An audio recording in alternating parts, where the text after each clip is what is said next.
Every week, the world quietly loses voices that once shaped music, film, sports, science, and public life. Some names dominated headlines for decades, while others worked just outside the spotlight, leaving a deeper mark than fame ever could. Behind every passing is not just an ending, but a story of influence, struggle, and legacy that continues long after the final headline fades. This week, those stories stretch from Hollywood sets and concert stages to football fields, newsrooms, laboratories, and communities across the country. Some were icons, remembered by millions, while others were pioneers whose impact is only now fully understood. Together, their lives tell a broader story about how influence is built, remembered, and sometimes overlooked. In this video, we look back at the most notable figures the world lost this week, honoring not just how they died, but how they lived, what they built, and why they mattered. And as always, one name on this list may surprise you more than the rest. Let's begin. For millions of rock fans, the sound of Scorpions in their prime was inseparable from the driving force beneath the guitars and vocals. That foundation belonged to Francis Buchholz, the longtime bassist whose work helped define the band's global success. While his name rarely led headlines, his playing anchored some of the most recognizable hard rock songs of the late 20th century. Buchholz joined Scorpions during a period when the band was evolving from a European act into an international powerhouse. Tracks like Rock You Like a Hurricane and Wind of Change carried enormous energy, but they were held together by bass lines, designed for balance rather than flash. His style was disciplined, precise, and intentionally understated, giving the music weight without competing for attention. In an era obsessed with virtuosity, restraint became his quiet signature. As Scorpions toured relentlessly and reached stadium-sized audiences, Buchholz remained largely outside the spotlight. Bandmates often described him as methodical and grounded, someone more focused on consistency than image. That steadiness became especially important during the long cycles of recording and touring that defined the group's most successful years. While trends shifted around them, his approach remained unchanged. Behind the scenes, Buchholz represented a kind of professionalism that rarely translated into celebrity.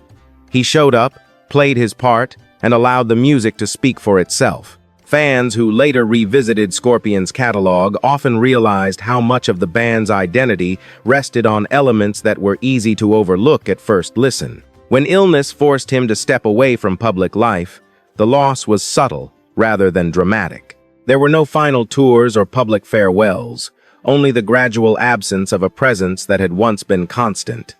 Yet his influence remained embedded in recordings that continued to circulate across generations. Francis Buchholz died on the 22nd of January 2026 after a battle with cancer at the age of 71. His legacy lives not in spectacle, but in structure, the kind that holds everything together long after the noise fades. To American television audiences in the 1970s, Manolo Villaverde appeared as a warm and familiar presence. As Pepe Peña on the TV series Que Pasa USA, he helped introduce bilingual family life to mainstream television at a time when Latino households were rarely portrayed with authenticity. The show centered on everyday conversations, generational misunderstandings, and cultural balance, all delivered with humor that felt natural rather than forced. What made Villaverde's role significant was not spectacle, but timing. In an era when Latino characters were often reduced to stereotypes or sidelined entirely, his performance carried a quiet dignity. He did not exaggerate his identity for laughs, nor did he soften it to fit expectations. Instead, he presented a father figure, navigating two cultures with patience, frustration, and care, reflecting realities many families recognized immediately. Behind the scenes, Villaverde was deeply aware of the responsibility that came with visibility. Colleagues later recalled his insistence on keeping dialogue grounded and believable, even when network pressures leaned toward broader comedy. For him, the role was not just entertainment. It was representation that carried weight, especially for Cuban-American viewers seeing themselves reflected without distortion. The impact of Que Pasa USA extended beyond ratings. It became one of the first American sitcoms to normalize bilingual dialogue and immigrant family dynamics without explanation or apology. Villaverde's work earned him a local Emmy Award, but the more lasting recognition came from audiences who felt acknowledged rather than targeted. As television changed, Villaverde did not pursue reinvention or celebrity status. He remained largely outside the spotlight, remembered more for the role he embodied than for any attempt to extend it. Over time, his contribution blended quietly into television history, often unnoticed precisely because it worked so well. Manolo Villaverde died on the 10th of January 2026 at his home in Daytona Beach, Florida, at the age of 89. His career did not redefine television overnight, but it helped open a door that never fully closed again. Sometimes, progress begins by simply allowing a story to exist. For generations of viewers in New Jersey, Floyd Vivino was not just a television personality, but a constant presence woven into childhood memories. Known affectionately as Uncle Floyd, he hosted The Uncle Floyd Show, a low-budget children's program that thrived on absurd humor, puppets, live music, and intentional chaos. It looked simple, even messy, but that was precisely the appeal. At a time when children's television often followed rigid formulas, Vivino embraced unpredictability. The show blurred the line between performers and audience, mixing slapstick comedy with genuine warmth. Musical guests shared space with puppets and improvised sketches, creating an atmosphere that felt more like a community gathering than a broadcast. For many viewers, it was their first exposure to creativity without polish. Behind the playful surface, Vivino was a seasoned entertainer with a deep understanding of timing and connection. He treated young audiences with respect, never talking down to them or forcing lessons into the humor. That sincerity built a loyal following that extended well beyond the show's original run, turning Uncle Floyd into a regional cultural icon rather than a fleeting TV character. When the television era of The Uncle Floyd Show ended, Vivino did not disappear. He transitioned seamlessly into radio, continuing to entertain with the same energy and warmth. His voice became familiar in a different way, reaching listeners who had grown up with him and now carried that nostalgia into adulthood. The platform changed, but the relationship with his audience remained intact. In later years, health challenges gradually limited his public appearances. Still, his influence lingered quietly through memories shared by fans who remembered afternoons shaped by laughter that never felt manufactured. He represented a form of entertainment driven by joy rather than ambition. Floyd Vivino died on the 22nd of January 2026 at the age of 74, after a long battle with health issues. His legacy lives not in ratings or syndication, but in the rare bond formed when television feels personal. For much of American sports history, John Brodie represented a rare kind of versatility. To football fans, he was the longtime quarterback of the San Francisco 49ers, leading the franchise through nearly 2 decades when loyalty between player and team was still the norm. To golf audiences later in life, he became proof that elite competition did not have to end with retirement. Brodie's football career unfolded during a transitional era for the NFL. Playing from the 1950s through the early 1970s, he endured seasons marked by physical punishment, inconsistent team success, and constant rebuilding. Yet, his persistence paid off. In 1970, after years of steady leadership, he was named the league's most valuable player, a recognition that validated a career built on endurance rather than instant stardom. What set Brodie apart was not just longevity, but balance. While football defined his public identity, he quietly cultivated a parallel passion for golf. After stepping away from the NFL, he committed fully to the sport, eventually competing on the senior PGA Tour. Unlike celebrity hobbyists, Brodie approached golf with discipline, earning respect through results rather than novelty. His victory at the 1991 Security Pacific Senior Classic against established players such as Chichi Rodriguez underscored that this second act was earned. Off the field and course, Brodie carried a reputation for composure. He was rarely associated with scandal or excess, instead projecting steadiness during eras when professional sports increasingly rewarded spectacle. Teammates and competitors alike described him as measured, thoughtful, and quietly competitive, someone driven more by personal standards than public applause. As time passed, Brodie's achievements risked being overshadowed by flashier eras of football and louder personalities. Yet his story remains a reminder of a different model of success, one defined by commitment across decades rather than moments. John Brodie died on the 23rd of January 2026 in Solana Beach, California, at the age of 90. His legacy rests in two arenas, united by the same principle: mastery built patiently, then carried forward with grace.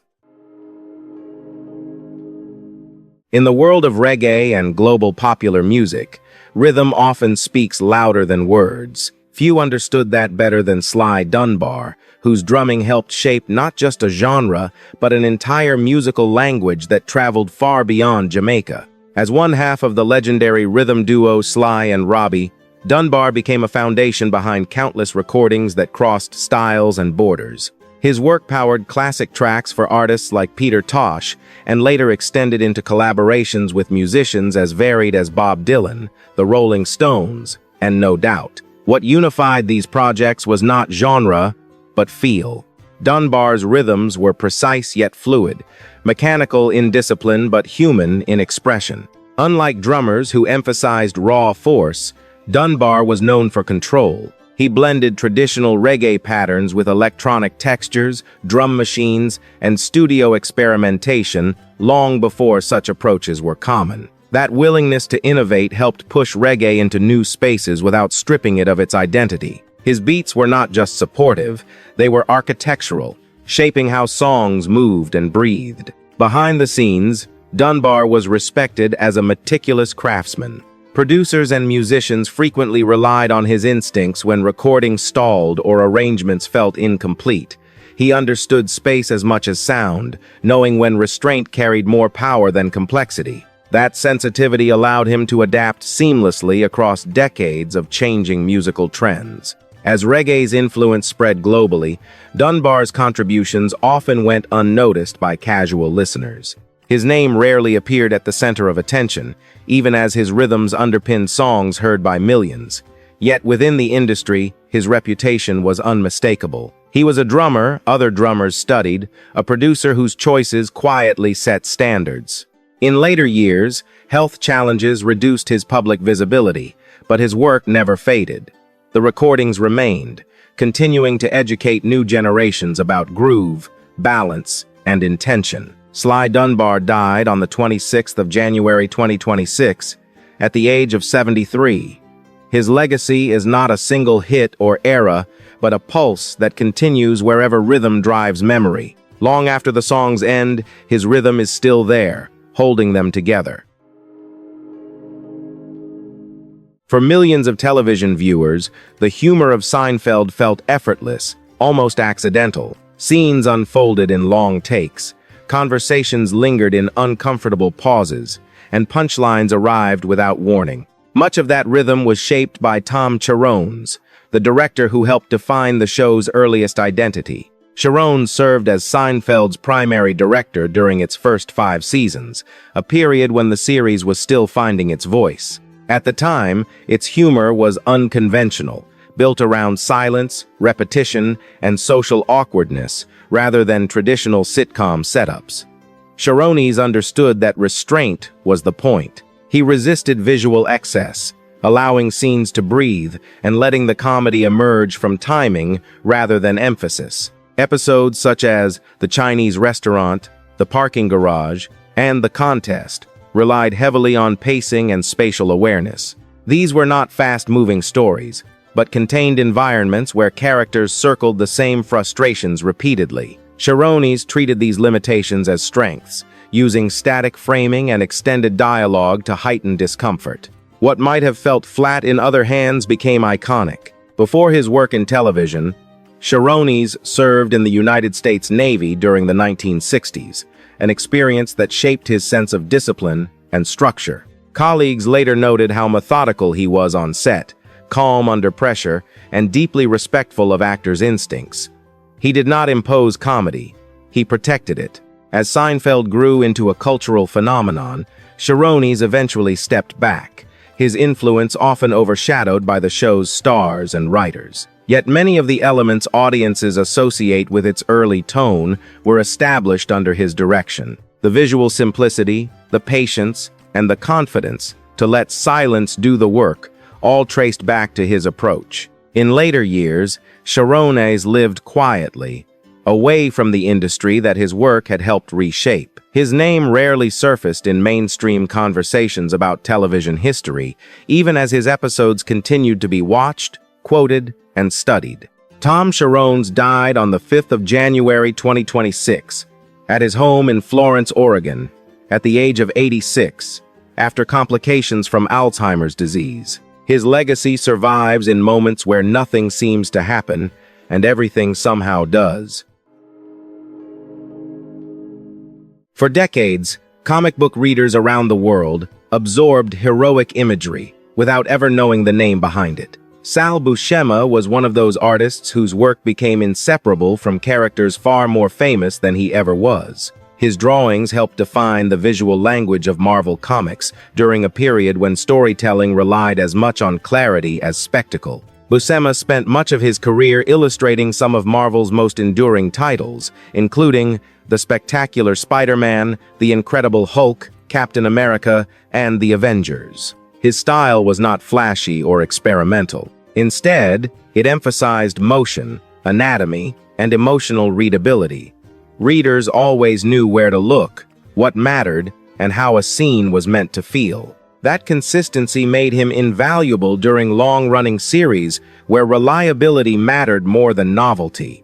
Unlike artists who chased dramatic reinvention, Buscema focused on storytelling fundamentals. Editors trusted him to handle complex action without confusion and quieter moments without losing tension. His pages guided the eye naturally, allowing characters to breathe between panels. In an industry often driven by trends, his work stood out for its discipline rather than excess. Behind the scenes, Buscema was known as a professional who treated comics as craft, not celebrity. He showed up, met deadlines, and supported the narrative rather than competing with it. Younger artists often studied his layouts to understand pacing and structure, even if casual fans could not name the hand behind the art. His influence spread quietly through imitation rather than acclaim. As comic book culture expanded into films and global franchises, Buscema's contributions became part of a foundation rarely acknowledged. The characters evolved, styles shifted, and new generations took over. But many visual instincts traced back to artists like him who set standards early and held to them. Sal Buscema died on the 24th of January 2026, at the age of 89.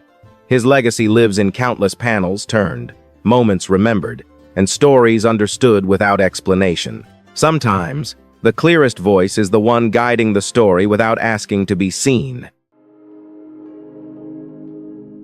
The waters off the coast of Maine shaped the rhythm of Virginia Oliver's life for more than a century. Known widely as the Lobster Lady, she was not a celebrity in the traditional sense, but her story carried a quiet power that reached far beyond the fishing community. In an industry defined by physical labor and long hours, she became a symbol of endurance that never asked to be explained. Oliver began lobstering as a child, working alongside her father at a time when the profession was almost entirely male. Decades passed, boats changed, equipment modernized, and generations came and went, yet she remained tied to the water. Even past the age of 100, she continued working on her son's lobster boat, hauling traps and tending lines with the same routine she had followed for most of her life. What made Oliver remarkable was not just longevity, but consistency. She approached each day with quiet discipline, preparing herself carefully before heading out. Stories circulated about how she put on lipstick and earrings before work, not as vanity, but as ritual. It was her way of showing respect for the job and for herself, even as the physical demands remained unforgiving. As word of her age and persistence spread, Oliver became a symbol of active aging rather than an exception to it. Children's books were written about her life, and interviews framed her as proof that purpose could outlast strength. Yet those closest to her noted that she never saw herself as inspirational. She was simply continuing what she had always done. In later years, attention increased, but Oliver remained unchanged by it. She did not slow down to perform resilience for an audience, nor did she romanticize the hardship. Lobstering, she often said, was just her life. That simplicity carried more weight than any slogan. Virginia Oliver died on the 21st of January 2026 at a hospital in Rockport, Maine, at the age of 105. Her legacy is not measured in records, but in mournings repeated faithfully, long after most would have stepped away. Some lives are remembered for moments. Hers was remembered for staying. For decades, millions of listeners and readers came to understand India through the voice and reporting of Mark Tully. As a longtime correspondent for the BBC, he became known as someone who did not simply report events, but lived among the people affected by them. His work offered context where headlines often stopped short. Tully spent much of his career based in New Delhi, covering India through periods of political upheaval, social change, and cultural tension. Rather than approaching the country as an outsider looking in, he immersed himself in its complexity. His reporting avoided spectacle, focusing instead on lived realities, regional nuance, and voices rarely centered in international media. That approach earned him trust, even when his conclusions challenged comfortable narratives. Over time, Tully became widely referred to as the Voice of India, a title that reflected consistency rather than authority. He did not speak for the country, but he listened to it closely. His journalism was marked by patience, allowing stories to unfold gradually rather than forcing them into simplified frames. In an era increasingly shaped by speed, that restraint set him apart. Beyond television and print, Tully reached audiences through radio, as the longtime host of the BBC Radio 4 program, Something Understood. The show blended reflection, faith, and personal inquiry, mirroring the thoughtful tone that defined his reporting. It offered space for ambiguity, an increasingly rare quality in modern broadcasting. As media landscapes shifted, Tully remained committed to depth over immediacy. His work was often cited by younger journalists seeking examples of how reporting could remain humane without losing rigor. While he never pursued celebrity, his influence extended quietly through those who followed his methods. Mark Tully died on the 25th of January 2026 in New Delhi at the age of 90. His legacy endures in stories that chose understanding over urgency. Public health rarely produces household names, even when the impact reaches billions. William Foege was one of those figures whose influence far exceeded his recognition. His work did not unfold on stages or screens, but through strategies that quietly reshaped global survival. Foege emerged as a central force in the fight against smallpox during the 1970s, a period when the disease still threatened millions worldwide. Rather than relying solely on mass vaccination, he helped develop and implement a strategy known as surveillance and containment. By identifying outbreaks quickly and vaccinating surrounding communities, the approach proved faster, more efficient, and ultimately decisive. It became the framework that led to the global eradication of smallpox, one of the greatest achievements in medical history. Despite the scale of that success, Foege remained largely outside public view. He approached health crises not as abstract problems, but as human systems shaped by access, trust, and coordination. His methods emphasized listening to local communities and adapting responses rather than imposing rigid solutions. That mindset became increasingly important as health challenges grew more complex. Later, as head of the Centers for Disease Control and Prevention, Foege faced a new and poorly understood crisis. In the early days of AIDS, fear and stigma often outpaced science. He worked to establish early strategies focused on research, public education, and prevention at a time when political resistance and uncertainty threatened meaningful action. While progress was uneven, his efforts helped lay groundwork that others would build upon. Throughout his career, Foege resisted personal acclaim. He viewed public health as collaborative by nature, shaped by teams rather than individuals. Colleagues often described him as thoughtful, calm, and principled, someone more interested in outcomes than recognition. William Foege died at his home in Atlanta at the age of 89. His legacy lives in absences rather than monuments, in diseases prevented, crises softened, and lives that continued without ever knowing his name. There is a quiet kind of sadness that arrives not with shock, but with reflection. It settles slowly, like the golden light of late afternoon, reminding us that something meaningful has passed, even if the world keeps moving forward. The lives remembered here did not share the same paths, stages, or audiences. Some were seen by millions, others worked far from the spotlight, yet each left behind traces that linger, not as headlines, but as habits, rhythms, and changes we rarely stop to notice. Influence, it turns out, often survives in silence. Looking back, what stands out is not how loudly these lives were celebrated, but how naturally they became part of the world around them. Music still plays, stories are still told, systems still function, and in those continuities, their presence remains. Remembrance is not about holding on to the past, but about recognizing what shaped us without asking for attention. Which story stayed with you the longest? Until next time,